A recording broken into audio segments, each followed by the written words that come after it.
আইপিএলে নতুন প্লেয়ারদের কিভাবে সিলেকশন করা হয়।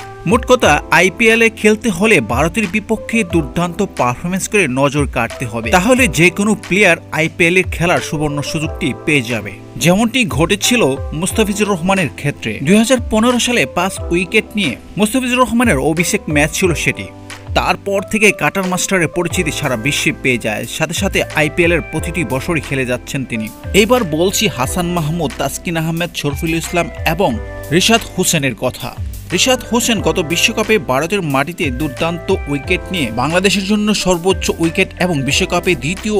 তারপর থেকে এবারে আসরে 4টি ফ্র্যাঞ্চাইজিতে তাকে কিনে নেওয়া হয়, শুধু বাকি রয়েছে আইপিএল। ভারতের বিপক্ষে 3টি টি20 ম্যাচ রয়েছে, সেখানে যদি রিশাদ হোসেন আবারও জ্বলে উঠতে পারেন তাহলে রিশাদ হোসেনকে আর ফিরে তাকাতে হবে না। এবার আসি তাসকিন আহমেদকে নিয়ে। গত 2 থেকে 3টি আসরে আইপিএল তাসকিন আহমেদকে চেয়ে আসছিল, কিন্তু বাংলাদেশ ক্রিকেট বোর্ড থেকে ছাড়পত্র না মেলায় শেষ পর্যন্ত আইপিএল খেলার সুবর্ণ সুযোগটি পাননি তাসকিন আহমেদ। এবারে ভারতের বিপক্ষে প্রথম টেস্টে 3 উইকেট নিয়ে সবচেয়ে কম খরচে বোলার হিসেবে সবার নজর কেড়েছিল। 2 ইনিংস মিলিয়ে 4 উইকেট নিয়েছেন তাসকিন আহমেদ। তাসকিন আহমেদ এবারের আইপিএলে অনেকটাই নিশ্চিত, সেটাই আশা করা যায়। এবার আসি হাসান মাহমুদকে নিয়ে। ভারতের বিপক্ষে বাংলাদেশের দ্বিতীয় বোলার হিসেবে 5 উইকেটের নেওয়ার গৌরব অর্জন করেন।